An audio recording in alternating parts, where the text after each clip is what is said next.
T-Mobile had earnings, but also made a pretty big four carrier aggregation announcement around 5G. Pat?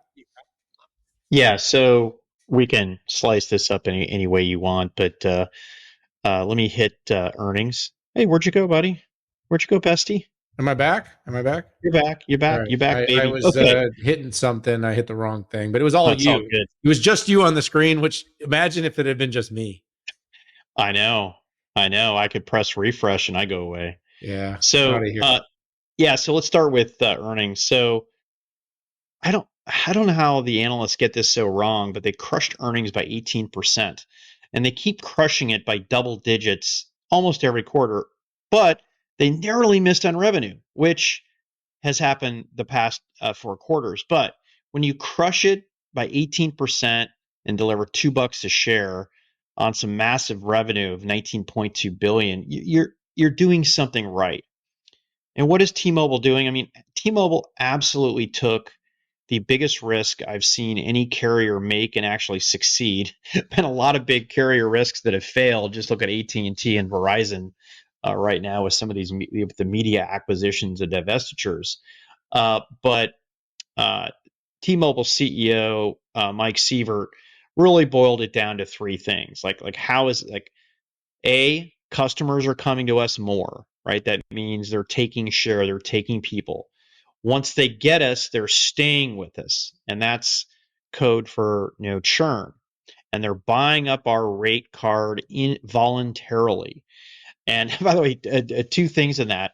First of all, it means that they're buying more services once they get in. So, let's say you have smartphone coverage, and then you give it to the entire family, or you go with FWA and use it as your primary internet for your house. Now, the funny part he said was voluntarily.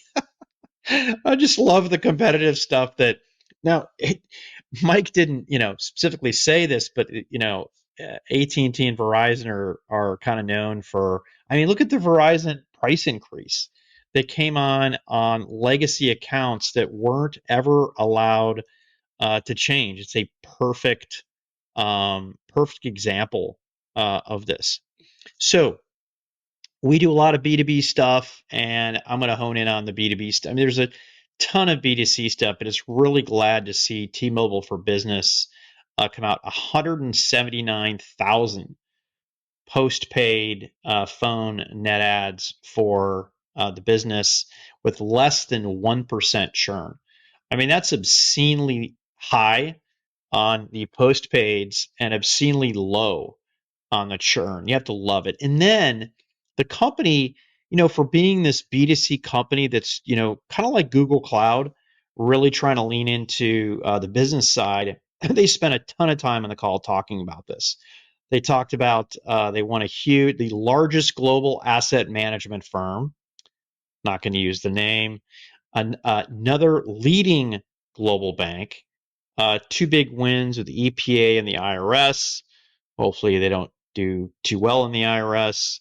And they talked about first responders and the benefits that 5G in rural areas delivers versus LTE out there.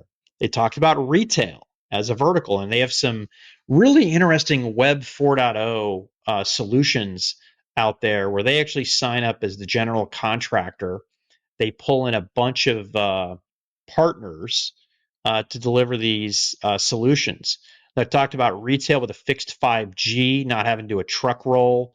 Talked about healthcare, where they were talking about indoor and outdoor ubiquitous connectivity.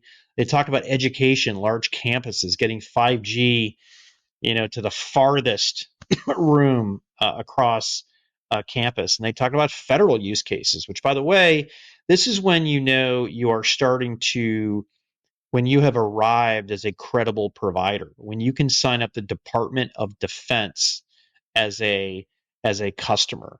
Something, I mean, think about this. 5 years ago, Dan, before T-Mobile came out with, again, these are just the facts, the best 5G network out there. They bought Sprint to get that mid band, that they'd be cranking out business customers. It's hard to do because anytime you're trying to optimize. I mean, Apple has a hard time in business compared to consumer. Now, a lot of people bring iPhones in, but people using iPhones for hardcore business use, it's been hard for them, right? Because the lack of customization, the devices, explode when you drop them on the ground, and stuff like that. So imagine having such a strong and enticing consumer brand like T-Mobile and trying to make it fit into B2B.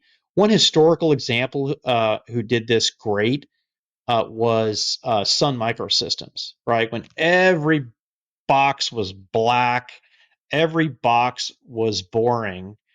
Scott McNealy came out with basically purple boxes that he Dumbo dropped in data centers all over the place. But T-Mobile's on a roll. 20% earnings, 18% earnings beat.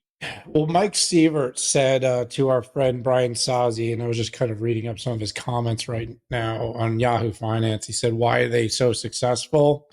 He said three reasons, which I loved it because it was so basic. But he said, customers are coming to us more, they're staying with us more, and they're buying up the rate card voluntarily, which basically means T-Mobile's become. Pat, do you remember when it was kind of like you would be on T-Mobile and people would be like, "Why are you on?" Like it was AT&T and Verizon were the brands, right? At least here in the U.S.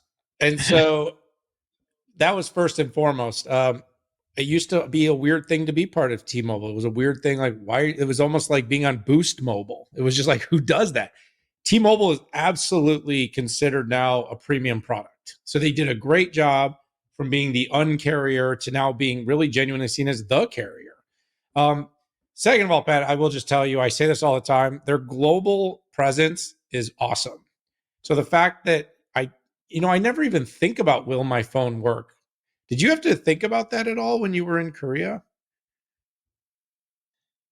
No, I mean the roaming plans that I'm on just automatically kick up, and they're not onerous like they used to be 20 years ago. I think I ran a $3,000 phone bill up. I was in Germany once, and Gee, yeah, it was crazy. don't even think about it. And then so, basically you got those couple of factors. You've got um, strong 5G. I mean, you talked about the carrier aggregation, but I mean, the fact of the matter is that, they've basically made 5G more pervasive. Now, you and I can have a bit of a debate on how much or how little 5G has been able to, uh, succeed in meeting the promise that it's made to the market. You and I have talked to a lot of the big infrastructure companies. We talked to the carriers, but in terms of making 5G widely available and connected and having high throughput bandwidth conversations, at least my experience is, other than like this one street down my block, T-Mobile really has done a good job. So are there some things that they need to work on? Yes. Amazingly, Pat, the phone companies are still the freaking phone companies. Like, I know they're kind of tech companies, but they're the service, there's always a little bit more to want for. But I think T-Mobile's done a good job, and I think you hit on a lot of the reasons. I think they're doing a lot of the right things. And Pat, for whatever reason, they just can't figure out how to predict their revenue. Yeah, hey, can I boomerang on the? I didn't talk about carrier aggregation, so Yeah, you did. um, I actually didn't. No, I know. I'm absolutely humiliated. I've now repeated you, and I've given you credit for saying something that you didn't even talk about on this one. It's This is the okay. difference, by the way, everybody, in us podcasting late in the day. I'm about 10, 11 hours of calls into my day, Yeah. and Pat is 12 hours of jet lag into his day. I'm being sincere. Like, I'm hearing things or I've imagined it in my mind. So yes, let's boomerang back. Talk a little bit about the four carrier aggregation. Yeah, so there's a lot of different ways you can get performance out of a network, right? You can choose a certain frequency, right? You can jam up the frequency, like uh, the highest level of 5G is closer to Wi-Fi and spectrum than it is to actually standard cell frequencies, right? And the other way is that you take essentially two, three, four signals at the same time and you aggregate that performance. It really is a cool magic trick. that was the biggest way that in the last 5 years of 4G LTE, that they got performance out of it, right? If you remember, LTE, I think at its peak was, I think, 1 gigabit per second. Now, one of the challenges with aggregating channels on 5G has been the lack of spectrum, because you can't just kind of show up and turn willy-nilly turn off spectrum for 4G and then move it to 5G. But and this is a first in the U.S. for T-Mobile, they are aggregating 4 channels on and driving up to 3 gigabits per second. Now, does that mean that you can go and do a speed test right next to this and get 3 gig? Well, maybe, right? Particularly if you're testing and nobody else is on it. But there is an element of shared capability on it.